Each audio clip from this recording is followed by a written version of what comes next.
What's up everybody, welcome to the Life of a Board Gamer. My name is Daniel and today we are going to talk about Misty Valley. It is a game for two players where you are going to explore land either as a berry gnawers or the trail seekers. Basically either like a rabbit or like a fox.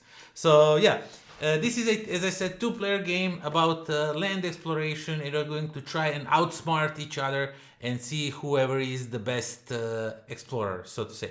So yeah, let's get down to the table. Let me show you what you get inside this box and let me tell you what I like about it. Okay, so the box opens really easily, but for some strange reason it doesn't want to open up. Okay, the rule book, the rules are pretty simple. It looks like there's lots of rules, but this is like 4 different languages, so have that in mind. So yeah, pretty small rule set, nothing to worry about. Okay, so what you get in this game is a lots of hexagonal tiles that you are going to be drawing from, and let me just put everything aside for a little bit. So yeah, you will have this set up and you will have these 3 like so, and then you will have these things over here, because if you put one of these tiles that has these like paw prints on it, if you put it on a board, that means that you will take extra tile and put it over here. This means you will over here encounter a like small dog playing a guitar or something, and or this may be a wolf, and he has some requirements, you know. So if you are able to score him, you will get the most points out of it, and then you will just reveal a new one. And let's say, for example, the map looks something like this, and what you are doing in this game, let's say for example that I am playing as a rabbit and each player has the same amount of tiles and everything. You will also get your player board and you can choose whichever side you want to play. Sides have different abilities on here, so you can choose for yourself or randomly, however you want. And yeah, basically you will have these in front of yourself, and you will use the tokens to represent those abilities. Once you use them, you know you are done with them. Some of them are like one-time abilities, and some of them are just, you know, when you use them you can have it like through entire game, like passive or stuff like that. So yeah, when it's your turn, you will take one of these tiles from your hand and you will put it somewhere, and of course you are starting over here, and the fox is of course starting in the middle.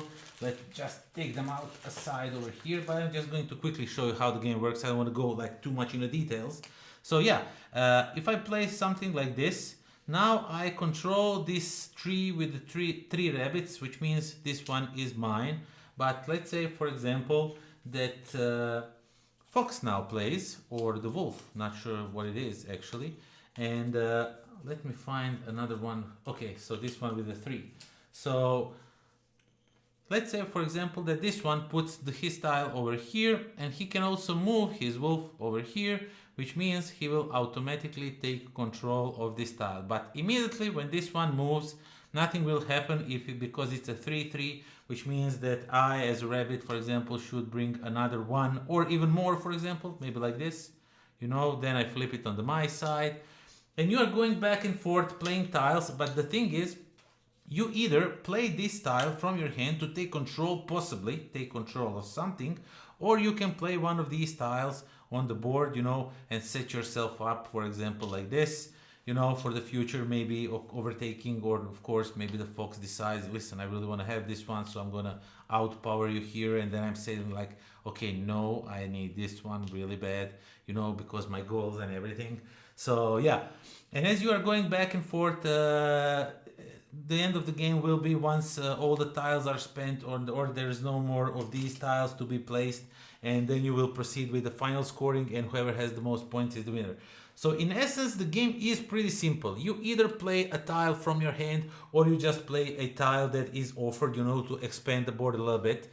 And it's interesting, you know, first it's like a little bit counterintuitive, you know. If I constantly play the tiles to expand and the other person is constantly playing these tiles, you know, to take control of those different areas, and you're thinking like, why am I doing that? Why am I playing him tile? You know, I just play tiles and he's just taking everything.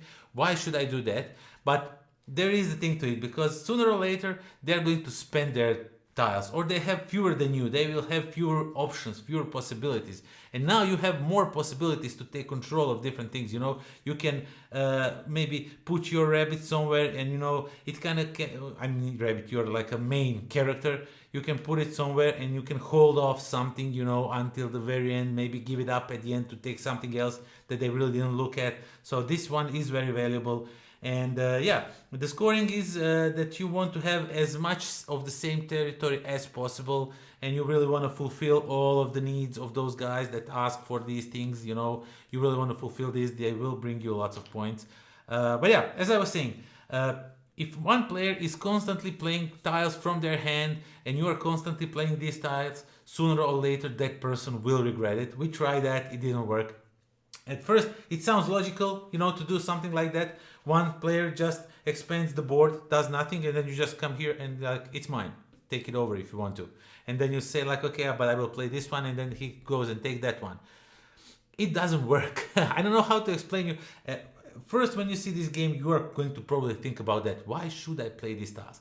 But there is like a really nice, like a back and forth going on in your brain. You know, when you are playing, like, should I take now or should I expand a little bit more? You know, I can maybe close off some of these parts, you know, because when you put the tile next to some other tile, that means that nobody can claim it from that side. So you have to be careful, you know, maybe I can do that, and if they don't see it, I can just go in, and once I surrounded it, now I know for sure that's mine.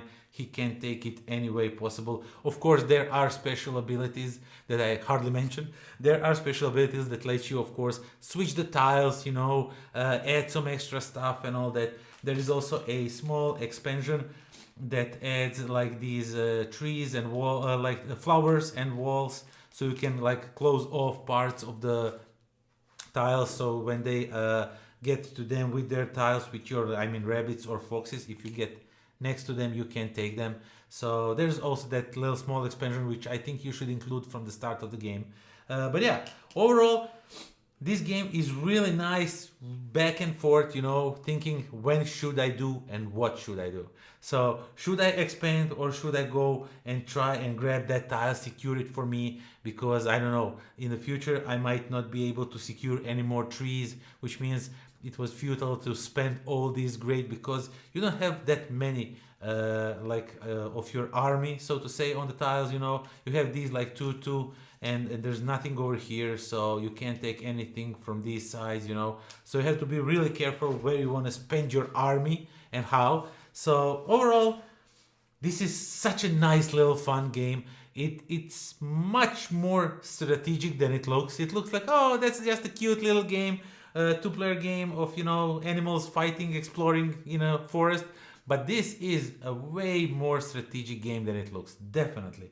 I really liked it. I think it has a nice balance between, you know, weight and complexity, and then still be easy to introduce to the new players. So I can see this learning to almost anybody, and then it's just up to them to figure out what's the best strategy, what's the best thing to do, you know, stuff like that. So yeah, overall, check out Misty Valley. I think it's a great game. You will definitely enjoy this one if you like two-player games. If you maybe exclusively play two-player games, check this one out. You will not regret it. It's really fun game of mind games, so to say.